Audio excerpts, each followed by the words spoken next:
de 20 son de cáncer, sin quimio, sin radio y sin cirugía, gracias a la epigenética. Wow. Si alguien tiene tendencia a engordar, es porque su hígado ya produce mucha glucosa. Y toda la que le des, con el arroz, con el pan, con la pasta, es exceso. La industria, ¿dónde debería enfocarse? En corregir la permeabilidad intestinal. Llega un momento que tienes tantos anticuerpos que empiezan a confundirse y atacar tus propios tejidos. En este caso depende del tejido que ataque, le pueden llamar psoriasis, o si te ataca a las fibras sinoviales de las articulaciones le van a llamar artritis. El dermatólogo no tiene la capacidad de resolverte tu psoriasis, porque la causa de un problema en la piel no te la va a resolver el especialista en la piel. Tomar conciencia de la alimentación considero que es fundamental. Ok. Independientemente del grupo de alimentos que a ti te favorezca más que a mí, a nadie nos va a favorecer los alimentos ultraprocesados. O sea, tumor no es cáncer, el tumor es la consecuencia del cáncer. Me encantaría conocer tu opinión sobre la quimio. Wow, eso es complejo. La opinión personal de Tito Figueroa. Sí.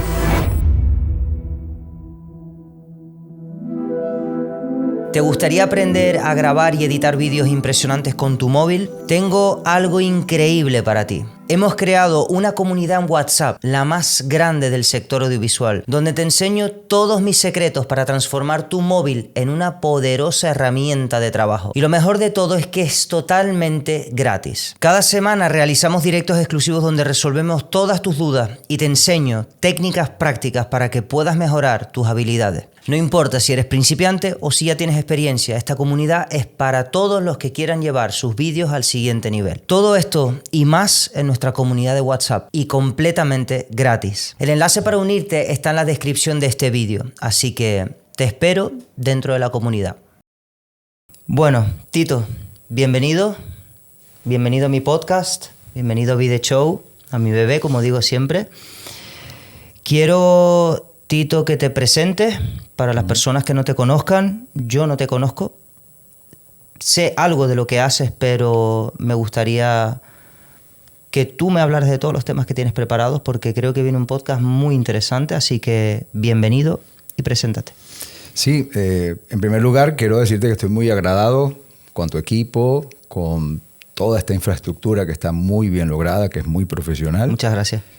Y además con toda tu preparación, lo que hemos estado conversando me ha permitido escanear un poco tu potencial, tu capacidad, tu cultura general y sobre todo versado en estos temas. Ya me hablabas algo de tu abuelo. Correcto. Muy, muy interesante. Así que estoy feliz de estar aquí y por supuesto conectar con tu audiencia, que si es tu audiencia es porque evidentemente están resonando contigo. Correcto. Mi nombre es Tito Figueroa, tal cual como lo mencionaste. Tengo unos cuantos años investigando, indagando, explorando un fenómeno que para mí, para mi modo de ver las cosas, resulta crucial y creo que una asignatura pendiente en la mayoría de los seres humanos que de alguna forma estamos muy condicionados en cuanto al modelo de salud, y es el potencial autocurativo inherente del propio cuerpo. Ese potencial que existe, que es parte de nuestra propia inteligencia biológica, pero que ha sido explorado por un sector de la ciencia sin conflicto de intereses y sin fines de lucro, es decir, que es bastante imparcial, y sin embargo nuestro modelo de medicina convencional, como forma parte de una industria que han cosechado muchísimos éxitos y muchos avances maravillosos, y eso hay que aplaudirlo, pero no han explorado esta fenomenología, el potencial autocurativo del cuerpo, porque son una industria. Y si ellos explorasen este ámbito, evidentemente eso no tendría ningún tipo de retorno. Hablamos de negocio, ¿no? Claro, porque es una industria, no porque sea mala. Es decir, claro, la industria, es decir, estas megacorporaciones que se dedican al ámbito sanitario, ellos quieren ofrecerte a ti la solución. Y para eso se tienen que mover dentro de aspectos que permitan que ese retorno pueda surgir. Si yo como industria te enseño a ti cómo puedes tú resolver un desafío de salud, entonces ya yo no tendré ganancia de eso, ¿no? Si eres tú quien provoca la puesta en marcha de un mecanismo de autorreparación, de autorregulación, de autocuración, dejarás de consumir mis productos. Por lo tanto, no es mi interés como industria. Así piensa la industria y tiene razón porque es una industria. Entiendo. Y porque hay dentro de esas megacorporaciones hay personal especializado para conseguir esa rentabilidad. No porque sean malos, sino porque es una industria. Ahora, donde yo investigo, donde yo exploro, es en el ámbito científico, que es independiente, que no tiene conflictos de intereses, que no está subvencionado por esta industria y que sus investigaciones van más hacia encontrar ese bienestar humano, pero no con un fin comercial, sino donde sea que esté. Y allí es donde nace, por ejemplo, estas disciplinas científicas que han podido determinar que efectivamente si el cuerpo logró crearse a sí mismo, esa inteligencia innata que creó riñones, que creó pulmones, que creó un sistema óseo y todo esto, pudo enlazarse mediante una inteligencia inmanente, subyacente, que no te hizo el brazo de 2 metros, sino que supo dónde detenerse y dónde crear tus manos, y supo crear célula a célula, tejido a tejido, órgano a órgano, esa prodigiosa obra de ingeniería genética que es tu cuerpo. Esa misma inteligencia evidentemente tiene el potencial también de repararla, y la búsqueda de estos científicos es cómo promover esos mecanismos. Increíble. Pero, Tito, una pregunta. O sea, ¿por qué no se está fomentando o por qué no se está dando tanto bombo? Vale que me digas que es la industria lo entiendo, pero ¿no crees que la gente ahora mismo está en un punto de una gran desconfianza, de creer que a lo mejor se pueden autocurar? Yo, por ejemplo, tengo el ejemplo de una gripe, te voy a lo básico, ¿no? Una gripe, un resfriado, se autocura básicamente con el inmune, con el sistema inmune, ¿correcto? Pero cuando ya hablamos de algo más grave, como por ejemplo puede ser el cáncer, tú dices que se regenera, o sea, tú puedes autocurarte llegando hasta tal punto de una enfermedad así. Sí. Pregunto. Vamos por partes, porque no quisiera que la explicación resultase reduccionista o simplista, tomando en cuenta la complejidad que esto implica, ¿no? Fíjate, si tú me preguntas, Tito, ¿el cuerpo tiene un potencial antitumoral? ¿Tiene la capacidad de resolver un cáncer? La respuesta es sí.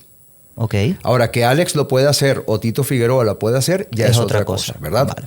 Pero la puesta en marcha de los mecanismos biológicos que podrían resultar en la corrección de esa anomalía, eso está implícito en el cuerpo. De hecho, sucede permanentemente y no lo sabemos. Okay. Empecemos por este hecho. Vale. Nosotros tenemos un proceso de renovación celular, la mitosis celular, ¿verdad? Nuestras células van cediendo, van muriendo y dan paso a otras células, ¿okay? Que reemplazan a las células que ya cumplieron su ciclo.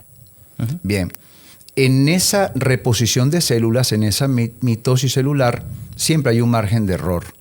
O sea, hay algún tejido en donde hay ciertas células que van creciendo, y porque el cuerpo tiende a ser también frágil en su multicomplejidad, puede que existan algunas células que han mutado inconvenientemente, por ejemplo, de forma oncogénica. Son células que una vez que nacen, una vez que tienen su génesis, ellas no saben, no han heredado ese código de programación que les permita entender cuál es su función. Entonces son células que son como un cuerpo extraño para el propio organismo, porque no están en relación con el colectivo, sino que están más bien buscando su propia supervivencia. Sabemos que una célula cancerosa no tiene apoptosis. ¿Qué es la apoptosis? Es precisamente la capacidad de morir para dar paso a las nuevas células. Si una célula no tiene apoptosis, no muere, pero sigue reproduciéndose, sigue proliferando, entonces genera un tumor, porque no está muriendo. Entonces eso va creciendo y es lo que invade otros tejidos y podría ser peligroso.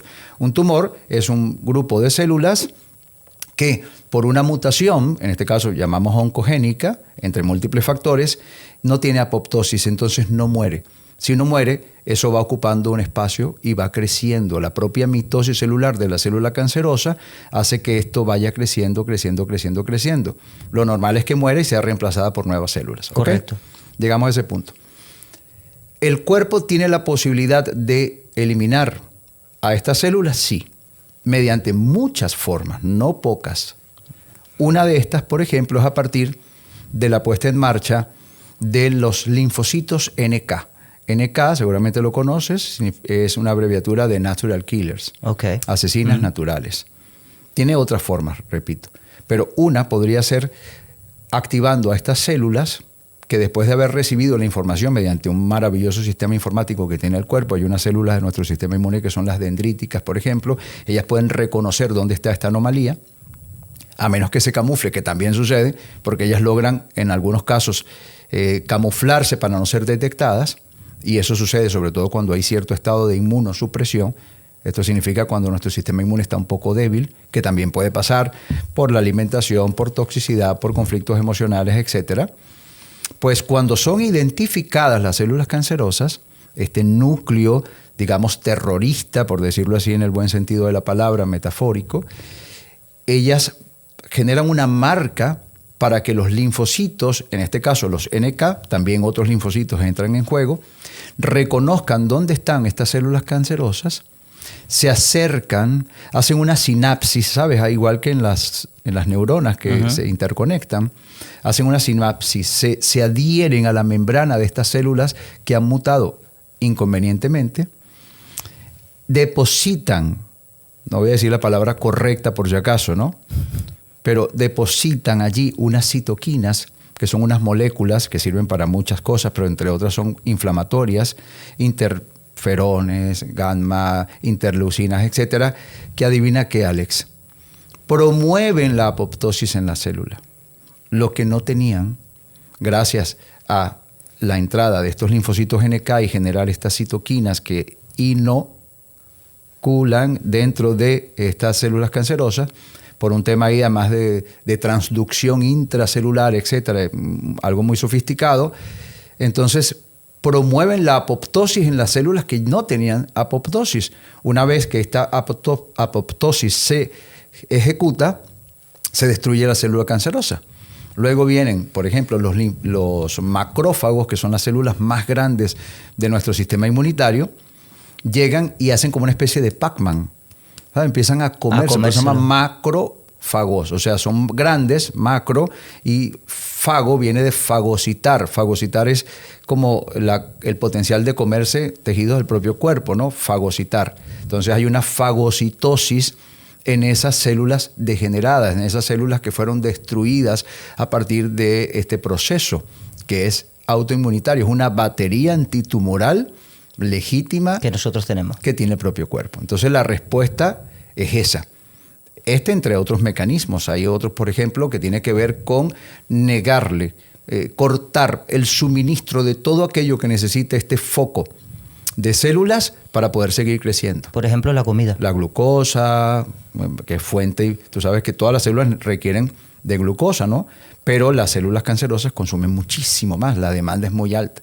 Si el cuerpo entiende que hay un foco y estas pueden invadir otros tejidos, etcétera, podría cortar este proceso de suministro energético a estas células y ellas empezarían a perecer.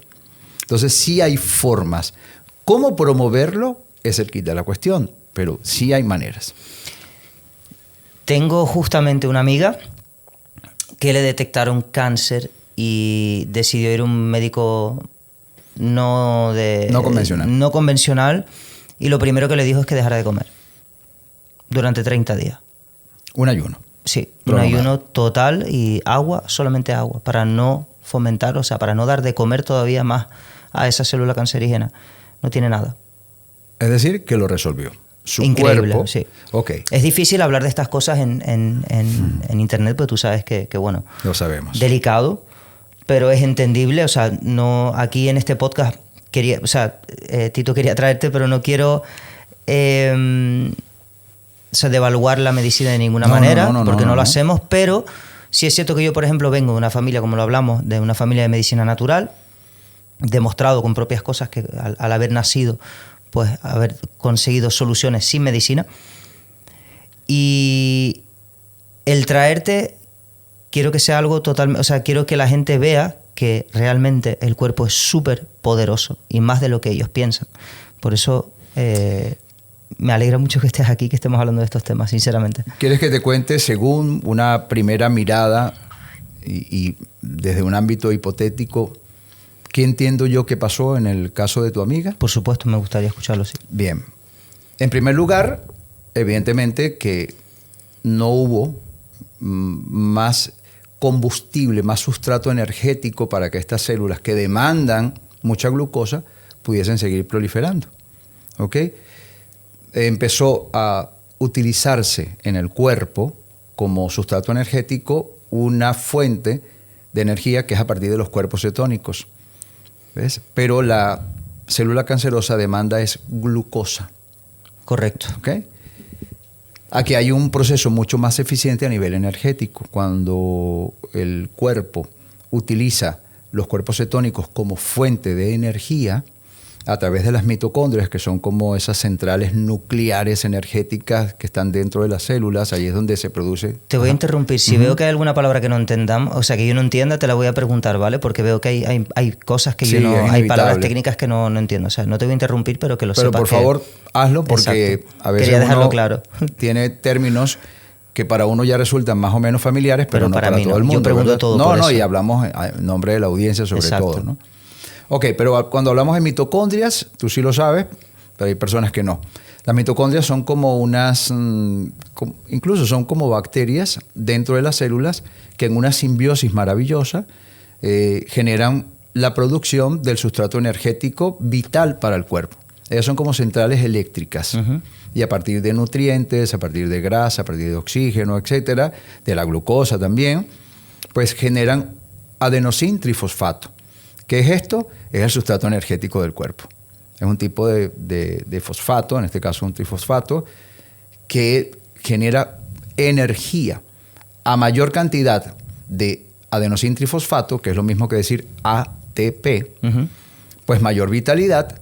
Y si el cuerpo tiene mayor vitalidad, entonces tiene más capacidad de responder reparando y regulando las anomalías. Muchas veces ese proceso anterior que te mencioné, es decir, esa capacidad que tiene el cuerpo antitumoral, no se pone en marcha porque no se cuenta con la suficiente energía.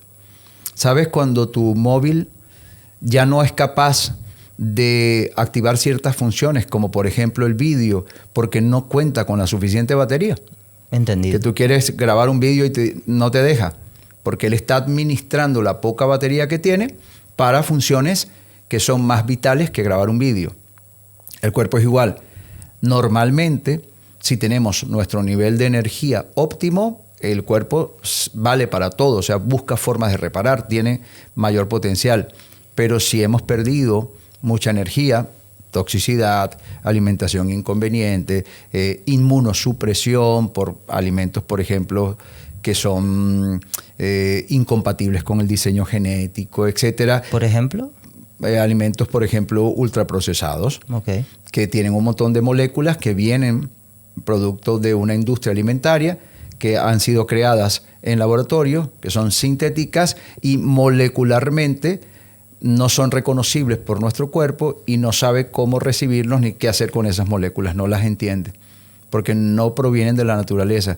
Y el cuerpo no sabe si tú estás comiendo, por decir algo, un donut o estás comiéndote un pedazo de carne. El cuerpo lo que entiende es de moléculas y sabe, tiene receptores para estas moléculas, sabe qué hacer con las que reconoce, pero con las que no reconoce, que tienen letras y números, que tienen, el cuerpo no sabe qué hacer. Exacto, entonces, cuando el cuerpo no reconoce unas moléculas, las califica de enemigos, de invasores. En este lenguaje sería antígenos. Inmoviliza anticuerpos, inmoviliza sistemas de defensas, como por ejemplo la inflamación.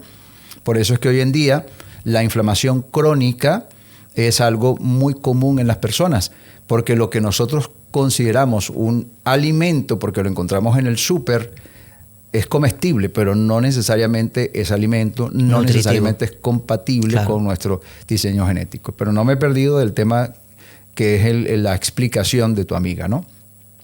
Por lo tanto, si yo logro cambiar mi combustión, que normalmente la obtengo a partir de la glucosa y de los nutrientes, etcétera, y ahora busco una más eficiente, que es a partir de los cuerpos cetónicos, que es esa grasa que tenemos en el organismo acumulada precisamente para eso, para estos momentos. Incluso un bebé nace en cetosis. Una madre que está embarazada antes de dar a luz está en cetosis. El cuerpo sabe que es un mecanismo más eficiente a nivel energético. Bien, probablemente, esto es solo una teoría hipotética, al estar sin comida durante 30 días el cuerpo entró en cetosis. Energéticamente resultó más eficiente, logró mayor producción de unidades de ATP. De las células que me comentaste al principio. Claro.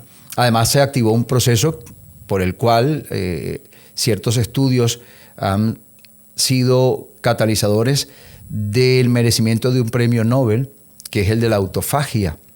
Eso te lo iba a preguntar. La capacidad ahora del cuerpo de poder reciclarse. ¿Cuáles son las primeras células que va a devorar? Las anómalas, las que están perjudicando. Esas son las primeras que va a destruir. Yo estoy en autofagia hoy. Tú estás en autofagia, perfecto. Ya ¿no? llevo 17 horas, 16 horas. Apenas está empezando probablemente, sí. Todavía no, pero estás a punto. Pero hoy me toca, son las 11 de la mañana, me toca hasta las 7. Ah, no, sí, en algún momento habrá algo de autofagia, sí. Digamos que se requiere un poquito más de tiempo. Pero en cetosis ya estás entrando. 24 horas para la autofagia. Bueno, dicen que la cetosis más o menos ya a los 2-3 días. Hay que darle... No. Por lo menos si lo haces intermitente, sí. Sí, lo hago cuando todos los ausencia días, de carbohidratos. Bueno, en fin. El incremento del adenosíntrifosfato, la puesta en marcha de la autofagia, entre otros factores, probablemente fueron suficientes. En el caso de tu amiga, no significa que esto se pueda reproducir en todas las personas. Exacto. Esto es un tema muy complejo, cada organismo reacciona de forma distinta. Mi recomendación siempre es, déjate guiar por tus médicos. Eso sí, implícate, toma un papel protagónico y no dejes de buscar también alternativas, como por ejemplo tu amiga. Ahora que tu amiga logró esto y ya no ameritó la intervención quirúrgica, ya no hizo falta la quimio, etcétera, perfecto. Ya el propio especialista, a su juicio profesional, dijo, mira, no hace falta la intervención quirúrgica porque ya no tienes nada. Exacto. Eso se aplaude. ¿Ves? Ahora, ¿tú crees que la industria oncológica va a estudiar, va a invertir millones de dólares en cómo el ayuno podría ayudar, coadyuvar en el proceso? No lo va a hacer porque eso... Aquí ya acaban de perder una cliente. Con tu amiga perdieron una cliente. ¿Sabes cuánto dinero genera cada sesión de quimio a la industria? Mucho dinero. Incluso hay mucha gente que cobra en esa cadena, que lo desconocemos. No en todos los países, pero en muchos países, sobre todo el primer mundo, el oncólogo cobra comisiones por cada sesión. No todos, ni en todos los lugares, ni en todos los países, pero sí hay, digamos, corporaciones que en su ámbito oncológico dan estímulos, alicientes económicos a sus oncólogos por cada sesión que prescriben de quimio. Entonces, ahí también te das cuenta que hay conflicto de intereses, la cosa se complica un poco. Entonces, la industria jamás pondría dinero a esas investigaciones y si lo pone, que puede suceder, no lo va a divulgar. Me encantaría conocer tu opinión sobre la quimio. Wow, eso es complejo. Me gustaría conocer tu opinión. La opinión personal de Tito Figueroa. Sí. Y un poco que no se entienda como un consejo médico, por favor. Tito Figueroa, en el momento, yo pasé por un tumor en la pared posterior derecha de la vejiga. ¿Ok? Y yo tuve la opción. Y yo decidí no hacerme ni quimio ni radio. Pero fue una decisión personal, teniendo claro mis riesgos. Pero yo logré la remisión espontánea de ese tumor. Pero no todo el mundo está capacitado. El potencial puede estar en la mayoría de nuestros cuerpos, ¿no? A menos que no disponga de la suficiente energía. También la mentalidad es muy importante, que hay un montón de factores. Que ahora hablaremos si tú de me ellos, preguntas, Tito, ¿vuelves a pasar por un desafío de salud como ese? ¿Optarías por la quimio? Mi decisión probablemente en este momento, porque la vida también es muy dinámica y no sabemos cómo vamos a pensar dentro de un mes, dentro de 5 meses. Pero con toda franqueza, en este nivel de conciencia que tengo en este momento, con los conocimientos que tengo, con lo que he visto hasta ahora y con lo que he investigado, yo optaría nuevamente por no. ¿Ok? Buscaría formas como tu amiga, por ejemplo. Pero eso no es un consejo médico porque no a todo el mundo le va a funcionar. No, es decir, hay mucha gente que ha funcionado, que le ha resultado su quimioterapia, Totalmente. que están felices y eso también hay que aplaudirlo y hay que valorarlo. ¿Ok? Por eso hago la aclaratoria, que es una respuesta muy personal, porque me estás yendo directamente al fondo de... Quiero tu opinión porque Claro. sé que tiene sus pros Mi y sus opinión contras. es que está hecha a la medida de una industria, es decir, no resuelvo el problema de origen, no resuelvo la causa primigenia, porque la causa primigenia está en la mutación oncogénica. O sea, ¿Qué es primigenia? Corrígeme. algo primario, ¿sabes? Algo Ok. de dónde surge, de dónde nace, Ok, ¿no? entendido. La causa primaria de esa enfermedad. O sea, tumor no es cáncer. El tumor es la consecuencia del cáncer. La quimioterapia puede destruir el tumor, puede eliminarlo. Aparte que se lleva por delante también células sanas y también intoxica bastante porque es un tóxico. ¿Y eso lo recuperamos o no lo Se recuperamos? puede, el cuerpo es muy ¿Sí? noble y sí tiene la capacidad de lograr, porque bueno, precisamente entre la mitosis celular, entre toda la producción mitocondrial, etcétera, sí tiene el potencial. Y se ha podido comprobar también personas que en los primeros años después de la quimio tal quedan un poco pálidos, pierden el cabello y tal, pero con los años vuelven a ser rozagantes, Tengo una amiga brillantes también y recuperan su cabello y todo. Entonces sí se puede, ¿no? Entonces es una decisión de cada quien. Pero, ¿por qué te digo que es una medida hecha para beneficiar a una industria? Porque no elimino la causa primigenia, por lo tanto elimino la consecuencia, el tumor. ¿Ok? Perfecto. Para entenderte, disculpa que te interrumpa, no vamos a la raíz del problema. Entonces Exactamente. estamos eliminando la consecuencia. Eso, Y por ahí es eso donde te la entiendo. tasa de reincidencia tan alta, Vuelve a pasar. ¿ves? Es En lo las mismo personas. como el psoriasis, cuando lo he comentado varias veces en el podcast, disculpa que te interrumpa, Tito, pero pequeña aclaración.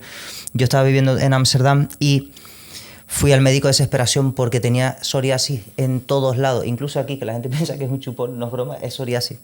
Entonces la solución era cortisona, o sea, la crema. No. Entonces, claro, yo me la echaba en el brazo, me salía aquí, me salía aquí, me salía Claro, aquí. O sea, eso es esta exactamente parra. lo mismo. Exacto, por es eso. una solución a la medida de una industria. ¿Por qué? Correcto. Porque si yo utilizo cortisol, que en este caso es cortisona, Cortisona, porque eso, digamos cortisol o la cortisona. formación molecular parecida e inspirada en el propio cortisol, que es una catecolamina que produce las glándulas suprarrenales, entonces yo suprimo a tu sistema inmune. Exacto, ahí Si está yo el tema. suprimo a tu sistema inmune, tú vas a aliviar un poco el síntoma, pero no estás resolviendo la causa. No estás yendo al grano. Que es lo ¿Dónde que está la estábamos causa? comentando. En aquello que generó la alteración y la distorsión de tu sistema inmune, que podría estar, por ejemplo, en el intestino permeable. Un ejemplo. Que a día de hoy se me quitó por habiendo cambiado la comida. Todavía Habiendo tengo secuelas, ¿ves? habiendo Pero, cambiado la comida. pero la cortisona, el corticoesteroide, el inmunosupresor, no va a resolver el problema, por eso le va a dar mucho dinero a la industria, porque durante toda tu vida tendrás que consumirlo para poder estar aliviado, porque una psoriasis puede ser muy molesta, No, puede me ha ser pasado. una tortura. Fue Bueno, hay horrible casos para de mí. psoriasis que uno ve en internet. ¡Wow! Para mí Dice, fue Dios horrible. mío, una persona con la espalda completamente cubierta. No lo tenía así tan grave, pero era grave. O sea, No, eso, y en calor, una cosa impresionante. Entonces, esa persona estaría supeditada a consumir esto, pero es que cuando tú inmunosuprimes, tú no solamente no estás resolviendo el problema, es que estás añadiendo un problema al problema, porque ahora tu sistema de defensas, tu sistema inmunológico está en ese momento detenido, parcialmente detenido, pero lo suficiente como para que, por ejemplo, en ese margen de error a nivel de la mitosis celular pudiese ocurrir una anomalía que se va a traducir en cáncer y tu sistema inmune, teniendo el potencial, como ya lo explicamos, no lo repara. ¿Ves? es increíble. Por eso te decía que muchas veces, aunque el cuerpo tiene una batería antitumoral, tiene el potencial, pues resulta que no logra poner en marcha ese mecanismo, entre otras cosas porque está suprimido el sistema inmune. Entonces imagínate, alguien que está consumiendo inmunosupresores, corticosteroides, corticoides, etcétera, está incrementando las posibilidades de que un tipo de enfermedad como esta no se resuelva con la propia capacidad y potencial autocurativo del organismo. Entonces, no estás solucionando el problema, estás aliviando por un lado, Tapando. pero añadiendo un problema al problema. Ahora, ¿cuál sería el enfoque correcto? El que no conviene a una industria. ¿Qué es lo que estamos hablando Buscar ahora? la causa raíz. Entonces, un sistema inmune que te ataca es producto de una desregulación de tu sistema inmune. ¿Bien? Ok. ¿Qué desreguló al sistema inmune? ¿Qué lo alteró? ¿Por qué tu sistema inmune está confundiendo a tus propios tejidos con el enemigo? Porque está distorsionado. ¿Qué lo distorsionó? ¿Qué lo alteró? ¿Qué lo estresó? Empiezas a buscar. Podrían ser, por ejemplo, estos alimentos industrializados, ¿Qué fue lo que me pasó a mí? cuyas moléculas no son reconocibles por el cuerpo, las califica como antígenos, pero tú le das todos los días, el cuerpo empieza a crear anticuerpos, que son estas células que van a combatir a los enemigos, y crea anticuerpos, y un día te comiste unos cereales con colores y no sé qué cosa, otro día te comiste una dona, otro día te comiste un pan que de pan no tiene nada, que tiene 20 ingredientes, cuando debería tener 3, y así sucesivamente, el cuerpo está reaccionando y sin hablar que te metiste la gaseosa, con colorantes, con un montón de cosas, un montón de sustancias de estas, y así sucesivamente, llega un momento que tienes tantos anticuerpos que empiezan a confundirse y a atacar tus propios tejidos. En este caso depende del tejido que ataque, le pueden llamar psoriasis, o si te ataca a las fibras sinoviales de las articulaciones le van a llamar artritis, y si te ataca a los riñones o ciertos órganos le pueden llamar lupus eritematoso, y si te ataca, no sé, la mielina de los nervios, de las células, le van a llamar esclerosis múltiple, o si te ataca la tiroides le van a llamar Hashimoto, etc. Al final es lo mismo. Un sistema inmune desregulado ha creado un montón de anticuerpos que están ya distorsionados. La permeabilidad intestinal podría ser una causa, y ya la vamos a explicar mejor, y esos anticuerpos empiezan a atacar a tus tejidos. Nunca lo había escuchado así. ¿Ves? Pero lo entendí perfectamente. Ahora, ¿por qué la causa podría estar en una permeabilidad intestinal? ¿Qué es permeabilidad? En este caso, para entenderlo mejor, imaginemos que esta es la membrana de tus intestinos. ¿Okay? Está bien selladita. Estas células que conforman esta membrana se llaman enterocitos. Ahora imagínate que empieza a inflamarse tu colon, tu intestino, porque comes cereales con colores, porque tomas gaseosas, bebidas azucaradas, todo ultraprocesado, etcétera, etcétera.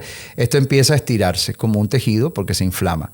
Ahora fíjate que ya no están tan comprimidos, ya no están tan cohesionados. Ahora hay porosidad, hay huequitos, hay lugares por donde se filtran sustancias que pasan a la sangre.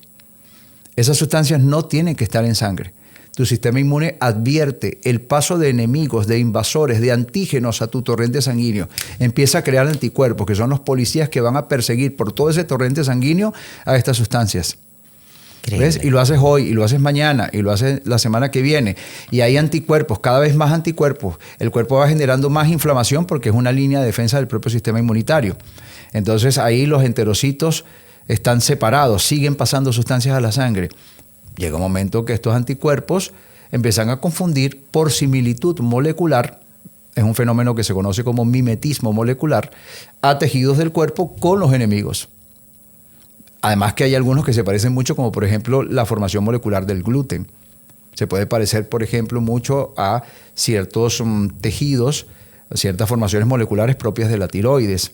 Tengo una pregunta para ti ahora más adelante sobre ese tema. Entonces, claro, tú vas a tu médico, que sabe mucho, sabe muchísimo, pero de lo que estudió. Ahí tocaste un tema importante. De lo que estudió, sabe muchísimo, sabe 1000 veces más que yo de lo que estudió, pero no lo sabe todo, no tiene la capacidad de saberlo todo, y menos aquello que está fuera del ámbito de la industria que lo formó y que lo adoctrinó. No tiene ese alcance, ¿te das cuenta? Entonces él va con su mejor y más buena intención, producto de su hermosa y bonita vocación, que hay que aplaudirle, porque además eligió una carrera bien sacrificada y bien compleja. Son años, ¿eh? Y lo hizo porque tiene sentido humanista y porque realmente quiere ayudarte, pero él tiene un condicionamiento producto de su preparación. Y él te va a mandar, te va a prescribir aquello que él tiene a su alcance como información y lo que debe hacer según los protocolos que tiene que cumplir. Entonces él te va a mandar la crema, y te va a mandar lo que él considere que tiene a su alcance. Incluso lo que el visitante médico que es un representante comercial de la industria, le dijo, mira, para psoriasis, esto y esto. Es que ahí tocaste un tema importante, Tito, disculpa que te interrumpa, y es eso. Lo estaba hablando con un sanitario que justamente ahora, la semana que viene, me hago una analítica general y ya te explicaré por qué. Okay. Porque nunca me la he hecho. Y contaba eso, o sea, la masificación de personas que van también al sistema sanitario, o sea, el médico directamente coge y dice, a ver, ¿qué tienes? Síntomas, esto, venga, te mando esto. Siguiente. Primero, masificación de personas, saturación, y que aparte que reconozcamos que las personas van ya hasta el médico por cualquier cosa, hasta por un dolor de cabeza. Sí, ahí sí. Y eso es un problema. Sigue, continúa.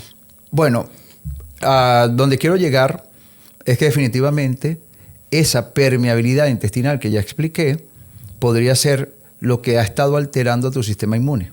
Entonces, ¿dónde debería corregir la industria? ¿Dónde debería enfocarse? En corregir la permeabilidad intestinal. Porque la causa de un problema en la piel no te la va a resolver el especialista en la piel.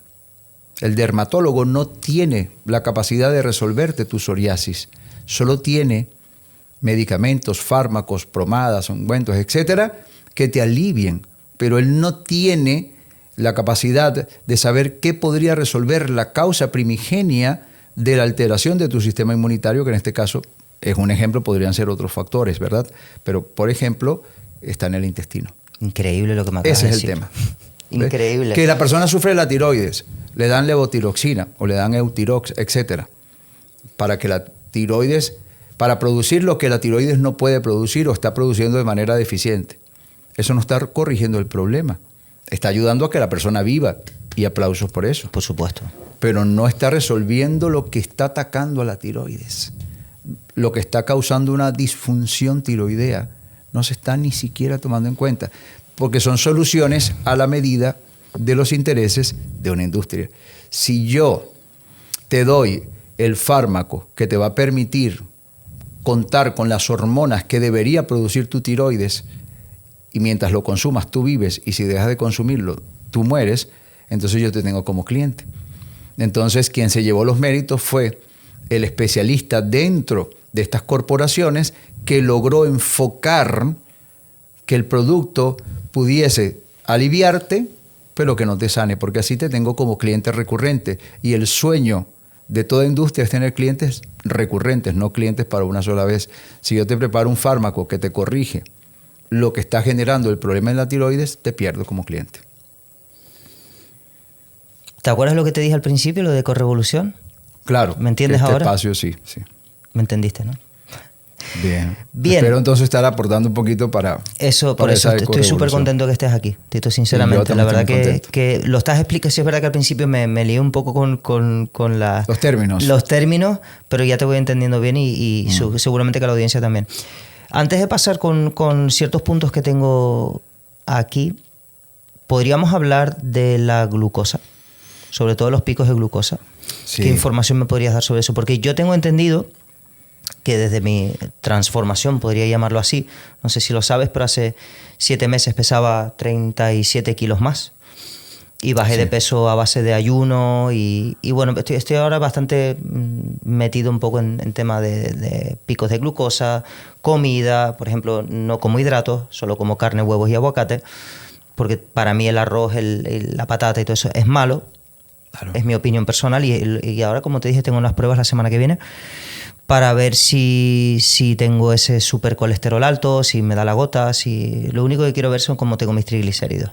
A ver si los tengo por debajo de 60. Muy bien. Tú lo has dicho muy claramente. Para ti. Correcto, para mí. No funcionan los carbohidratos. Si tú eres intolerante a la lactosa, ¿qué harías? No beber leche, exacto. ¿Verdad? No comer, exacto. Si tú eres, vamos a utilizar estas etiquetas que son un poco genéricas, no necesariamente son lo suficientemente concisas, son muy genéricas, pero vamos a utilizar el ejemplo. Si tú eres celíaco, ¿qué dejarías de comer? El gluten. Correcto. ¿Verdad? Si tú eres una persona con tendencia al sobrepeso, que también es mi caso, yo llegué a pesar 120 kilos en algún momento e hice exactamente lo mismo que tú. ¿Ok? Si tú eres con tendencia a obesidad o con resistencia a la insulina o eres diabético o prediabético o lo que sea, entonces así como el intolerante a la lactosa deja la leche y el celíaco deja el gluten, pues tú también tienes que dejar los carbohidratos. La pregunta es, Tito, ¿puede una persona vivir sin carbohidratos? Sí. ¿Por qué? Porque tu hígado ya lo produce. ¿Ah, sí? Claro. De hecho, si alguien tiene tendencia a engordar, es porque su hígado ya produce mucha glucosa. Y toda la que le des con el arroz, con el pan, con la pasta, es exceso. Y la tiene que almacenar. ¿Ves? Hay personas que comen a las 2, 3 de la mañana, a la hora que sea, un plato de pasta, una hamburguesa y no engordan. ¿Por qué? Porque su hígado produce menos. Este es un proceso maravilloso que se conoce como gluconeogénesis. Gluco de glucosa, neo de nuevo y génesis de formación primigenia, ¿no? De formación primaria. Entonces, el hígado a diario está produciendo gluconeogénesis, es decir, que está produciendo su propio carbohidrato y su propia glucosa. ¿Por qué tu amiga en 30 días no tuvo un bajón de glucosa? Porque no estaba comiendo, porque no tuvo un problema que tuvieron que asistirla en urgencias porque se le había bajado la glucosa. ¿Por qué? Porque su hígado lo estuvo produciendo durante esos 30 días. ¿Ves? Entonces el cuerpo ya produce su glucosa. En mi caso, que es parecido al tuyo, en nuestro caso, producimos demasiada glucosa ya de manera natural. Así que si tú te comes un pan y yo me tomo una Coca-Cola, valga el término, esa glucosa de exceso para nuestros cuerpos tendrá que ser almacenada como grasa, porque es demasiado.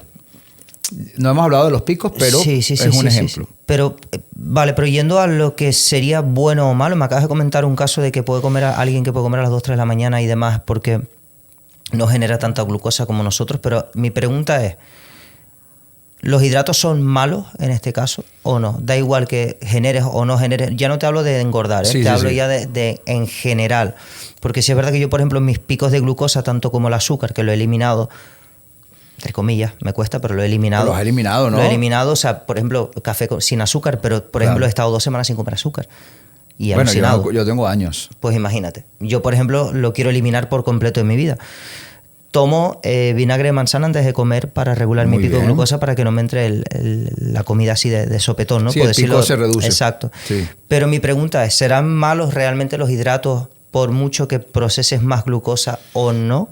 Seas una persona que coma a las 2 de la mañana y no te pase nada, o yo, o tú en este caso, Tito, ¿es malo realmente comer hidratos de carbono o no? A largo plazo, te digo. Va a depender de tu herencia genética y de tu predisposición. Por ejemplo, el ser humano es omnívoro y tiene una capacidad de adaptación, sobre todo de generación en generación, a ciertos alimentos.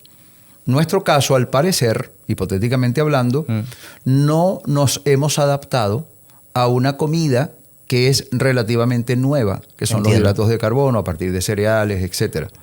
Porque tenemos que pensar que hoy en día vamos al supermercado y vamos a encontrar frutas de todo tipo todo el año, pero hace 500 años, 1000 años atrás, incluso antes de la era agrícola, eso no era así. Si comíamos fruta era de vez en cuando, por temporada y a duras penas. No es la que vamos a encontrar unos sembradíos así de manzanas. Eso no. Eso fue a partir de una disposición humana al descubrir que, mira, con estas semillitas de esta sandía puedo tener muchas sandías. Aquí hay negocio. ¿Okay? Volvemos siempre a lo mismo. Claro, negocio. Pero bueno, digamos que no lo estoy criticando, sino que hoy en día, además que han hecho modificaciones genéticas, entonces podemos tener aguacate todo el año, podemos tener manzana todo el año en todos los lugares, ¿no? Además por la globalización. Pero eso no ha permitido, o digamos, esa forma de poder tener acceso a la alimentación de esta manera excesiva todo el año, no ha sido bueno para muchos cuerpos que a nivel de herencia genética no se han adaptado a esto, sino que siguen, vamos a hacerlo en esta metáfora, siguen en el Paleolítico.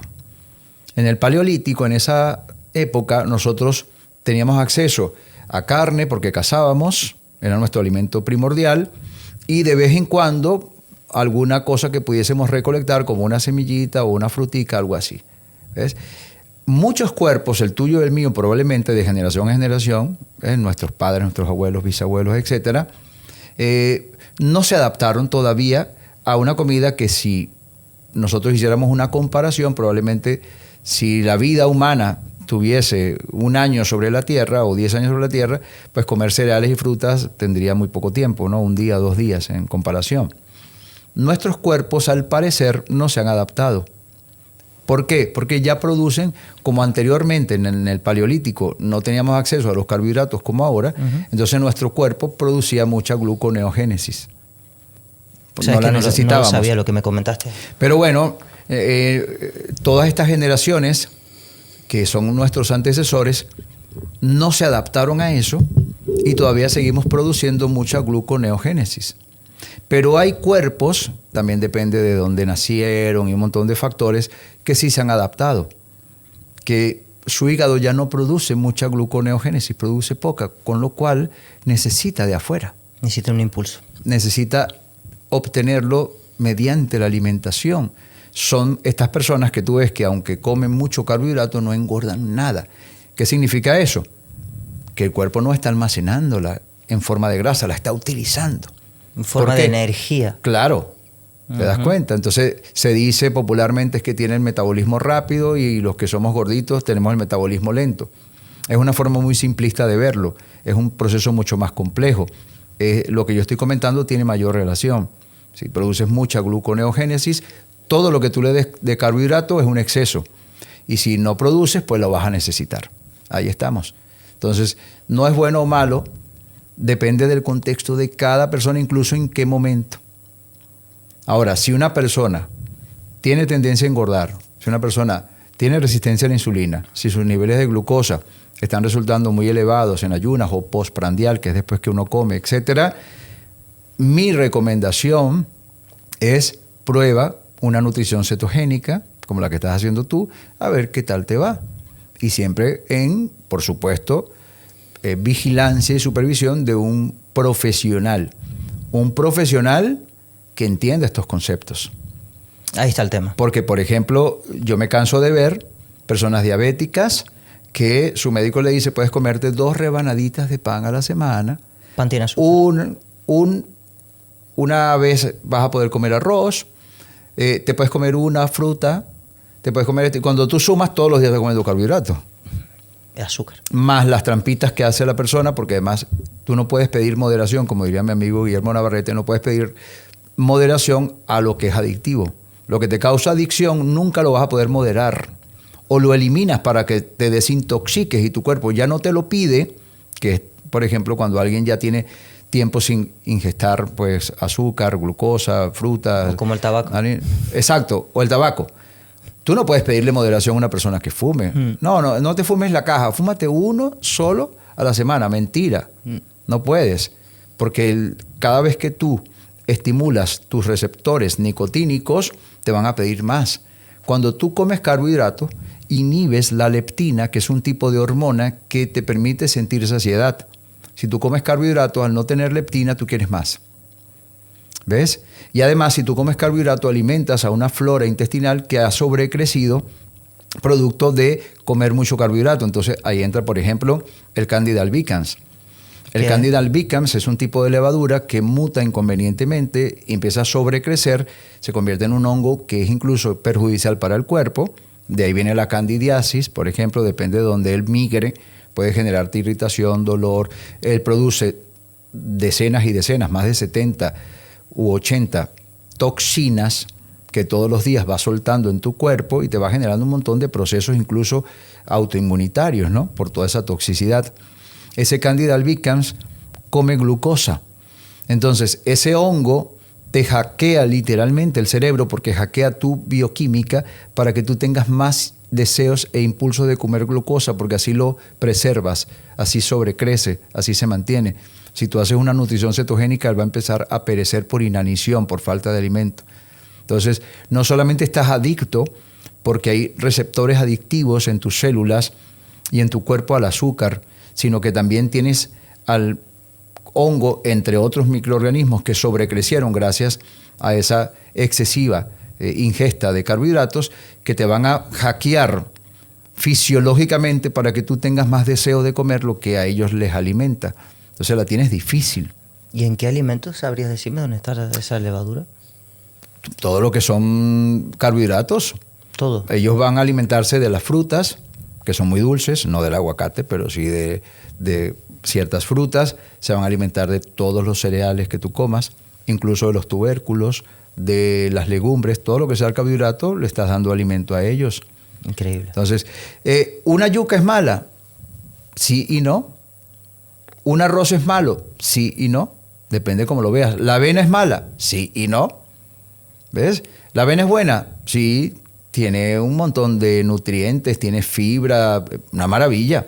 ¿Es mala? Sí, te va a generar picos de azúcar, va a alimentar a tu levadura que te está haciendo daño, te va a generar adicción. Los picos de glucosa pueden sobrevenir o pueden estar acompañados de liberación de moléculas inflamatorias, lo cual va a promover una inflamación. ¿Y una es enfermedad? buena y es mala. Todos los alimentos, entre comillas, son buenos y malos. La gente no sabe, pero la legumbre no quiere que tú te la comas y por eso genera unas lectinas, no leptinas con P, que es la hormona de la saciedad, no, lectinas con C. Son literalmente el sistema inmunológico de la legumbre que no quiere que te la comas. Ella evolutivamente se puso muy dura para que no te la comas, pero tú fuiste más listo y descubriste el fuego y logras ablandarla con fuego y te la comes igual. Entonces la legumbre dice, Dios, tengo que defenderme, voy a crear un mecanismo de defensa, voy a promoverte una inflamación a ver si ya no me comes más. Wow, eso no lo había escuchado nunca. Claro, ¿a quién no le genera inflamación que lo vemos como algo normal cuando te comes unas, ¿cómo es que le llaman aquí? Lubias, ¿cómo es? Alubias. Judías negras. Judías, las fabas y todo eso, que te dan gases y todo. El garbanzo, te dan gases, ¿no? Y te inflama y hasta dolorcito y cólico. Sí. Ahí están las lectinas defendiéndose.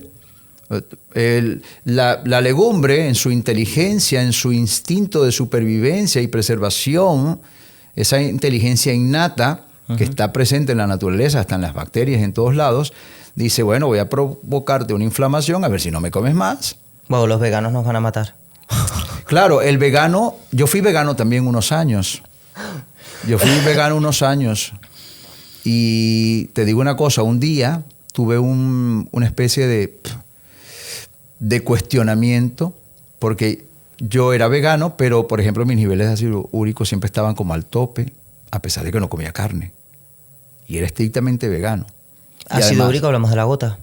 Claro, ¿no? casi, no gota, pero casi. Niveles de ácido úrico como que a tope, ¿no?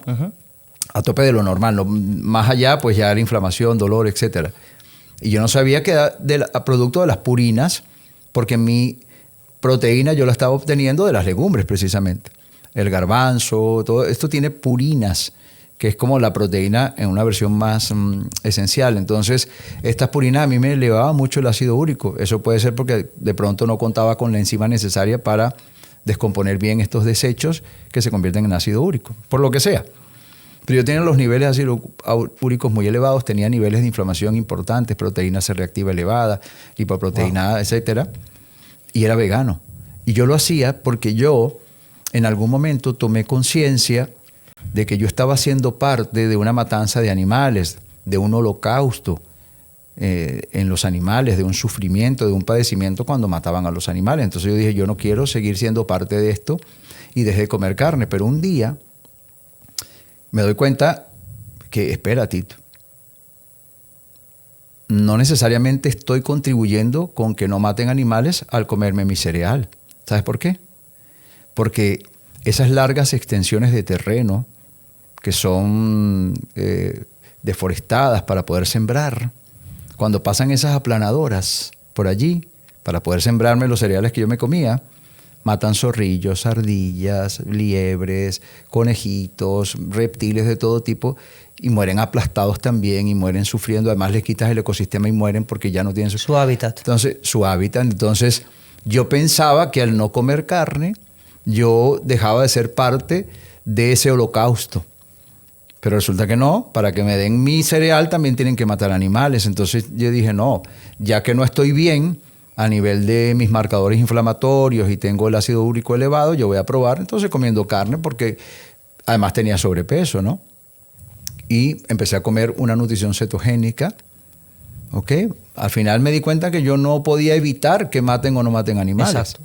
No estaba en mi control y de una forma u otra igual era copartícipe A ellos, claro. a esa matanza de animales, bien sea que fueran zorrillos, que fueran liebres, que fueran conejitos, que fueran ardillitas, que fueran insectos, porque también tienen derecho a la vida, Sí. ¿no? Con esas aplanadoras deforestando, etcétera. Y yo digo, bueno, entonces por lo menos voy a pensar más en mí. Empecé a hacer una nutrición cetogénica y adivina qué, mis niveles de ácido úrico se normalizaron. Me habían dicho que era por la carne. Resulta que ahora que empecé a comer carne, pero dejé los cereales, entonces se normalizaron. Y empecé a descubrir algunas cosas. Estoy hablando de Tito Figueroa. No estoy hablando del común denominador de las Son personas. muchos Cada ejemplos, metabolismo es distinto, cada cuerpo es distinto. Pero en mi cuerpo y probablemente en el tuyo no son buenos los cereales, no son buenos los carbohidratos, no son buenas las legumbres, etc. Fíjate que no sé si has escuchado hablar sobre el doctor D. Álamos, que habla sobre los tipos de sangre. Hizo una investigación. Cierto. Sí. Y justamente mi sangre, que es A negativo, él decía que nosotros éramos un tipo de sangre muy antiguo y que la carne es súper mala para nosotros. Sí, yo he escuchado eso y todo estudio, fíjate que yo trato siempre de dar cabida a muchas posibilidades porque hay una complejidad grande. Todo aquello que trata de etiquetar y de segmentar y de compartimentar y ser muy rígido en sus postulados, yo intento no asumirlo como una verdad absoluta por la propia complejidad de la vida, ¿no? Exacto. Entonces, habría que ver otros factores. O sea, tú puedes tener A negativo en tu tipo de sangre, pero quizás tú produces mucha gluconeogénesis. Entonces, en tu caso, sería mejor no comer carbohidratos porque ya tú la produces de manera natural. Entonces, hay muchas variables y por lo general, cuando tratan de ser sectarios con sus postulados, no toman en cuenta muchas variables. Bien, Tito. Aquí tengo varias cosas apuntadas.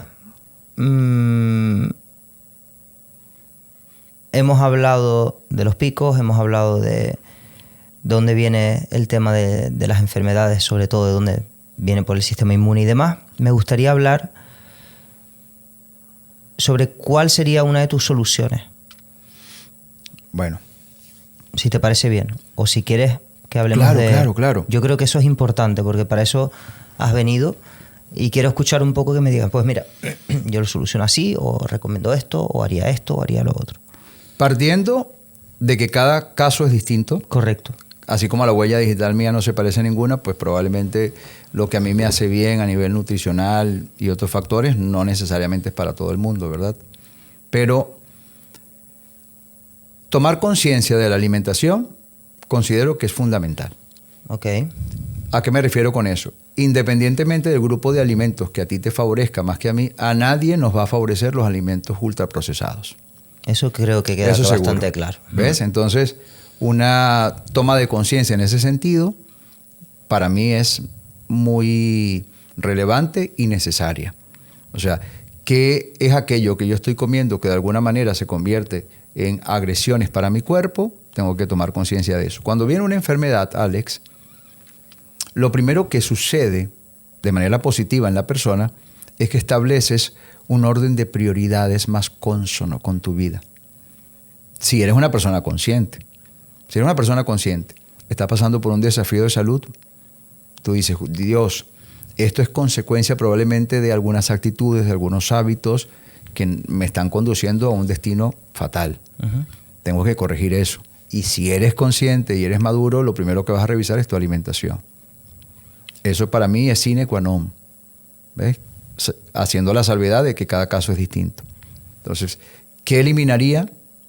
Todo lo que es ultraprocesado, refinado, lo que no son alimentos de verdad, que no provienen de la naturaleza y que molecularmente pueden ser incompatibles con nuestro diseño genético.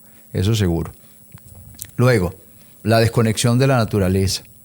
Nos hemos desconectado mucho de la naturaleza. Nosotros en la época paleolítica y mucho tiempo después estábamos descalzos, teníamos un intercambio de electrones con la propia Tierra, con el campo magnético de la Tierra, pero desde hace unos cuantos años aislamos ese contacto a partir de unas suelas de goma, de unos zapatos, de unos calzados, porque sería muy extraño andar descalzos por allí, pero hemos perdido el contacto con la Tierra. ¿Qué pasa? Que la Tierra nos puede sumar muchos electrones, pero que en este momento hay un aislamiento. Hay un fenómeno que son los radicales libres, que generan envejecimiento prematuro, que generan enfermedades, inflamación, y lo complican todo en el cuerpo.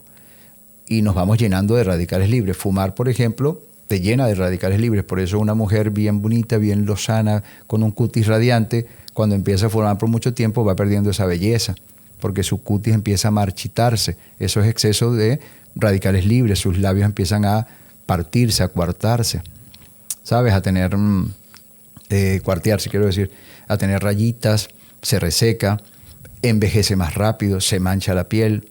Entonces, hay un montón de factores que advierten la presencia de muchos radicales libres de estas, ya vamos a explicar qué es, ¿no?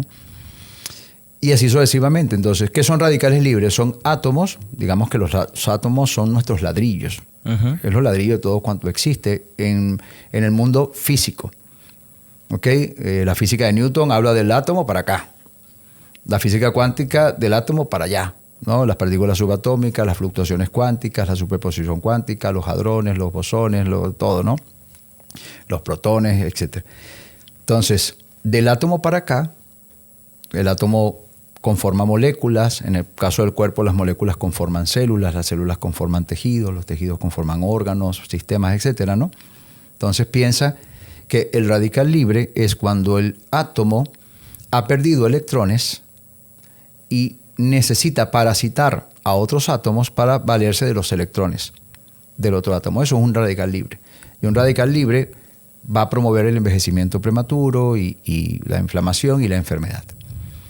Si nosotros retomamos el contacto con la Tierra, nos ponemos descalzos por lo menos media hora cada día, una hora cada día, empezamos a recibir del campo magnético de la Tierra electrones nuevos, libres, electrones libres, que permitirán a estos electrones, a estos átomos que tenían carencia de electrones, ahora ya gozar de nuevos electrones, con lo cual dejan de ser radicales libres y ya no parasitan al otro átomo, porque ya tenemos átomos electrones de sobra. Y eso va a ayudar a que no envejezcas tan rápido, a que te sanes, a que desinflames, etc. Entonces, eso es algo que también creo que no le va a hacer daño a nadie y va a contribuir con su propia recuperación. ¿Qué me ibas a decir? Me hablas de tierra. Tierra de no la naturaleza. No de suelo de una casa. Exacto. Tierra. Exacto. No algo con hormigón, con un aislante, con parquet, no. Tierra. El jardín y salir a la playa. Aquí tenemos la playa a pocos metros o pocos kilómetros. Yo corro descalzo a la playa. Pues ahí estás haciendo algo muy bueno. Al correr descalzo lo haces muy bien. Y bueno, estás recibiendo electrones libres para dejar de tener estos radicales libres. Entonces, eso es algo que yo también recomendaría a todos. Por otra parte, la puesta en marcha de los mecanismos epigenéticos del cuerpo. Eso es lo que yo enseño. Los cursos que yo he desarrollado tienen que ver con cómo potenciar o cómo activar la puesta en marcha de mis mecanismos de autorregulación, de autorreparación, de autosanación, a partir, por ejemplo, de procesos epigenéticos. Hay varios factores que desencadenan una epigenética. Epi es un prefijo que significa por encima de. Es decir, que prevalece por encima de ¿qué? En este caso, de la genética. Antes se pensaba que los genes eran rígidos, inamovibles. Estábamos condenados a los genes que habíamos heredado. Hoy se sabe, gracias a la epigenética, que los genes son flexibles, son maleables, son dinámicos. Entonces, según qué genes expreses, se pueden poner en marcha enfermedades heredadas o se pueden apagar. Y ya no suceden. Y heredaste un gen que pudiese darte predisposición al cáncer, pero nunca se activó. Me estabas mencionando Joe Dispenza, hablamos también, y hablamos de Bruce Lipton. Bruce Lipton, que yo lo llevo siguiendo hace bastante tiempo. Y habla sobre la epigenética. Y quiero que me expliques qué es la epigenética. Como campo emergente, científico, de la salud, de la biología además, correlacionado. El prefijo epi significa por encima de la genética. Y esto es una clara alusión a que en el pasado la biología tradicional, convencional, aseguraba que éramos esclavos o estábamos condenados a la información recibida a nivel genético. Esto significa que si tú portabas un gen, por ejemplo, oncogénico, es decir, con la posibilidad de mutar a cáncer, o un gen que trajese de antepasados la información de la diabetes o de cualquier enfermedad, en algún momento tú lo ibas a padecer. De hecho, todavía hoy por hoy, cuando vas al médico, en tu historial clínico, pues está la información de qué enfermedades padecieron tus padres, abuelos, etcétera, ¿no? Todavía se sigue pensando eso. Sin embargo, la epigenética ha podido demostrar que no, que sí es verdad que puedes haber heredado algún tipo de gen que en algún momento se active y a través de unos procesos bastante complejos que están relacionados con la metilación, con la adición de grupos metilo, con la modificación de histonas, etcétera, algo que no vamos a entrar allí, pero estas variables y estas además capacidades transductoras que están intracelulares en algún momento activen ese gen y lo padezcas. Eso es una posibilidad, pero también está la posibilidad de que el gen se apague, que nunca se active y que nunca padezcas la enfermedad, aunque hayas heredado ese gen. Entonces, por eso es epigenética, por encima de la genética. Prevalece sobre tus genes. Lo importante no son qué genes tienes, sino qué genes se encienden, qué genes están activos y cuáles puedes incluso apagar. Eso abre un compás muy interesante porque a ojos de la industria es muy relevante porque ellos pueden promover molecularmente y de otras formas la puesta en marcha de estos mecanismos biológicos epigenéticos para favorecer a un paciente. Y está bien que así sea. Pero para la perspectiva, el punto de vista del propio ser humano, también hay mecanismos epigenéticos que se pueden activar a partir del pensamiento, sostenido sobre todo, a partir de la emocionalidad sostenida en el tiempo. ¿Por qué? Porque las emociones son fisiología, son bioquímica, son neurotransmisores, neuropéptidos, hormonas, etcétera.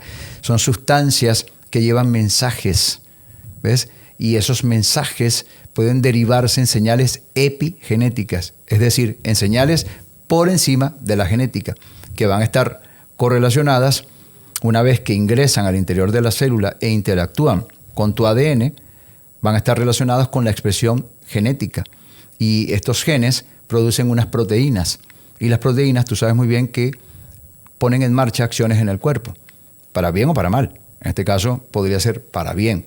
Es decir, que hay mecanismos epigenéticos que los puede poner en marcha la propia industria con sus propuestas, y es válido y está bien, pero también nosotros tenemos el potencial, según Bruce Lipton, según Joe Dispenza, según Petrovich Garyayev, el creador de la teoría genética de ondas del lenguaje, según Glenn Rain y otros, tenemos el potencial de activar esos mecanismos epigenéticos a partir de, por ejemplo, protocolos en donde entremos en ciertos estados de conciencia, nos internalizamos, entramos en contacto con nuestra propia biología y a partir de generar esa fisiología que se va a traducir en mensajería química, que se va a distribuir a través del torrente sanguíneo por todas las células, que va a ingresar a la célula, pues eso va a generar una cierta expresión genética en virtud de eso que tú estás promoviendo.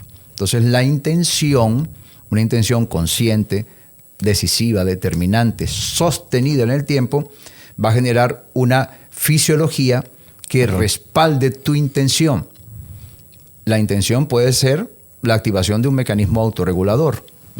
Entonces esa intención se va a traducir en química, que es una mensajería. Esa química se va a distribuir por el torrente sanguíneo, va a llegar a las células, ingresa por medio de los receptores de la célula. Una vez que está dentro, hay una transducción de esa mensajería química en un formato que lo puede entender el ADN. Y si tú me preguntas, Alex, ¿cómo es el mecanismo epigenético promovido a partir del propio ser humano, ¿no? Porque hay varios. Ya te decía que hay enfoques de la industria y está muy bien que molecularmente o de otra manera promuevan estos mecanismos biológicos de autorreparación, de autorregulación y que son epigenéticos. Pero, por ejemplo, si nosotros intentamos verlo desde una perspectiva individual, qué puede hacer el ser humano para lograr este mismo resultado. Todo esto en términos potenciales, o sea, yo hablo en nombre de referentes que lo han investigado, pues el propio pensamiento sostenido, la emoción ligada a ese tipo de pensamiento, se traduce en fisiología, es decir, neurotransmisores, neuropéptidos, hormonas, sustancias que pueden ser endorfinas, pueden ser serotonina, oxitocina, etcétera. Son sustancias que una vez se producen producto de ese pensamiento sostenido y de esa emoción sostenida, ellas activan ciertas partes del cerebro. El hipotálamo, por ejemplo, es precursor de ciertos neurotransmisores. Fíjate la palabra neurotransmisor. Transmite información que se propaga a nivel del sistema nervioso, pero también a nivel del torrente sanguíneo. Toda esa química es mensajería, Alex. Esa química lleva un mensaje producto de la intención que está promovida por el pensamiento sostenido y por la emoción sostenida. ¿Ok? Entonces, repito, para que se recalque, tu pensamiento sostenido, tu emoción sostenida, ¿se traduce en qué? En bioquímica. Esa bioquímica es mensajería química. Esa mensajería química no solamente se va a nivel del sistema nervioso, sino por el torrente sanguíneo, se distribuye a todas las células. Tú me preguntas, Tito, ¿las células reciben esa química? Sí, tienen receptores. Por esos receptores ingresa esa mensajería química. Dentro de la célula hay un mecanismo transductor, es decir, que esa información química se va a convertir en una sustancia, en un tipo de información que puede ser captada por tu propia inteligencia biológica, que en este caso es el ADN. El ADN entiende la mensajería, entiende que tu intención, porque tu pensamiento y tu fisiología están acompañadas de una intención. Esa intención se tradujo en bioquímica.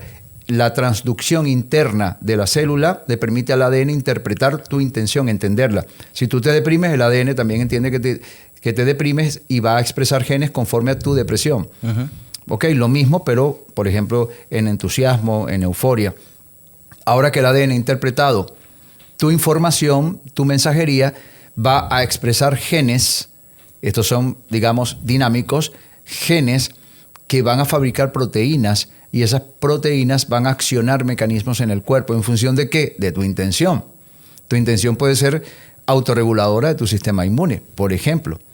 ¿Lo ves? Entonces, según Bruce Lipton, según estos grandes referentes que han dedicado años, el doctor Petrovich Garyayev dedicó 30 años a su teoría genética de ondas del lenguaje, con un grupo de genetistas prestigiosos. Él estuvo nominado en el año 2020 a su premio Nobel por esta investigación, lo que pasa es que murió un poco antes. Pero más allá de lo que esto pueda suponer, 30 años de investigación no son pocos, son bastante. Muchos años. Y esto es algo que él profesa, que él postula dentro de sus investigaciones. Es un mecanismo potencial inherente al cuerpo y que podría ser la explicación de muchas remisiones espontáneas de enfermedades que cuando las analizas te das cuenta que más que espontáneas fueron volitivas, a voluntad, quiero decir, porque fueron promovidas por personas que, así como tu amiga, que dijo, ¿sabes qué? No quiero este tratamiento convencional, yo quiero promover mi puesta en marcha de mis propios mecanismos de autorregulación, de autosanación, y lo logró. Allí hubo mecanismos epigenéticos seguros, solo que ella tenía esa mensajería bioquímica, esa mensajería epigenética, esas señales epigenéticas, gracias a que ella tenía una convicción. Si estoy ayunando... Se autoconvenció, claro, de que se lo autocreyó. Y esa sería la explicación del efecto placebo. Claro. El efecto placebo, ¿cómo es posible que una persona pueda mejorar o pueda curarse de una condición de salud a partir de una sustancia inerte que no tenía ningún componente molecular que ayudase directamente en esa enfermedad? ¿Por qué? Porque epigenéticamente se tradujo esta información y la expresión de los genes pusieron en marcha los mecanismos reparadores. Pero era una sustancia inerte, a lo mejor era una solución salina. Claro. ¿Y qué fue entonces lo que ayudó al cuerpo? El propio cuerpo. El kit de la cuestión es cómo promuevo a que eso pase. El accionar del propio cuerpo a nivel reparador. Es un potencial. ¿Le interesa a la industria promoverlo? No, porque si en este caso, primero el mérito es tuyo y segundo, eso no me da dinero. No porque sea mala, es porque es una industria. Es porque es un negocio, volvemos a lo mismo. Claro, pero ellos tienen razón Claro. de que sea un negocio, porque tienen millones de personas empleadas, porque también tienen que pagar préstamos bancarios, porque tienen unos laboratorios hiper costosos. Ellos tienen razón en buscar un rédito, ¿no? En buscar un retorno de su inversión, se entiende. Yo tengo claro, y voy a cerrar este podcast con este mensaje, duela a quien le duela, que yo no voy a visitar, y lo he tomado la decisión hace 6 meses, yo no voy a visitar en ningún momento ningún médico, a no ser que sufra de un accidente y me tengan que imputar un brazo, a no ser que tenga una herida de algún tipo que me puedan curar. Un ataque coronario, cardiovascular. Exacto, algo de ese calibre, pero una no infección, pienso... un proceso pero no de pienso envenenamiento. visitar ningún médico que sea para ni a nivel nutricional, ni a nivel enfermedad de cualquier tipo. Claro, es una decisión personal. Es una decisión personal mía. Yo jamás he promovido algo así, ¿verdad? Yo siempre digo, ve a tu médico, luego ve a una segunda opinión, Ujú. contrasta y de manera simultánea a las recomendaciones del médico, pues intenta buscar este tipo de alternativas, cómo promover tus propios mecanismos de autocuración, corrige tu alimentación, exactamente lo mismo que vas a hacer tú. Exacto. Seguramente, Pero lo voy a hacer por mi propio... yo personalmente, porque vengo de familia de medicina natural. Claro, claro. Vengo ya con investigaciones previas. Vengo ya, por ejemplo, a que sé que me voy a hacer una analítica, me la voy a hacer completa y de ahí yo sé dónde tengo que mirar. No necesito que un médico me diga, no es que tienes el colesterol alto. Es que yo sé que voy a dar un colesterol alto. Pero es que lo que tú me estás diciendo de colesterol alto ahora, hace 3 años no era alto. Entonces... Sí, hace no tanto, hace 40 no era alto, pero... Exacto. Y otra cosa, cuando se ha estudiado a las civilizaciones más longevas, a las personas más longevas, todas tienen el colesterol alto. Imagínate. Entonces, habría que diferenciar entre colesterol alto libre en sangre, sin inflamación, sin daño oxidativo en las paredes internas de las arterias, de ese daño que produce placas ateromatosas. Porque el problema no es el colesterol. El problema es que el cuerpo, cuando hay un daño, por ejemplo, por el estrés oxidativo en el endotelio, que es la parte interna de las arterias, cuando hay un daño allí, el cuerpo necesita reparar esas micro roturas, esas micro perforaciones. ¿Y cómo lo hace? Utilizando colesterol. No importa si lo tienes bajo o lo tienes alto, va a sacar colesterol de donde sea y va a reparar como sea. Mira. Como cuando reparas una filtración. Entonces, esa placa aretomatosa es un intento del cuerpo de no ir a un problema mayor, pero no tiene que ver con que tengas el colesterol alto o bajo. Tiene que ver con que hay un daño. Imagínate. Y si no hay daño endotelial, probablemente no crees ningún tipo de placa aretomatosa, si no hay inflamación, etcétera, y no habrá problema. Yo conozco una chica, y no estoy diciendo que esto sea algo bueno, pero conozco una chica de aquí del sur, de Tenerife, que tiene su colesterol siempre en 800 o 900. Pero ella tiene su lipoproteína A bien, sus marcadores inflamatorios perfectos, su proteína C reactiva perfecto, no tiene calcificación en las arterias, sus arterias están sanas y eso pues no incrementa su riesgo de algún ataque cardiovascular. Increíble. ¿Ves qué interesante? ¿Alguna recomendación para los oyentes que nos estén viendo y que hayan visto el podcast hasta el final? Sí, mi recomendación es entender que la ciencia que está aplicada a la medicina ha hecho grandes logros, ha logrado conquistar pues, un terreno importante, nos ha ayudado muchísimo de múltiples maneras, pero funciona a los ojos de los intereses de una industria. Está bien seguir sus recomendaciones, sería necio no tomar, por ejemplo, Eutirox si tienes un problema tiroideo, ¿ok? Pero no quedarse allí.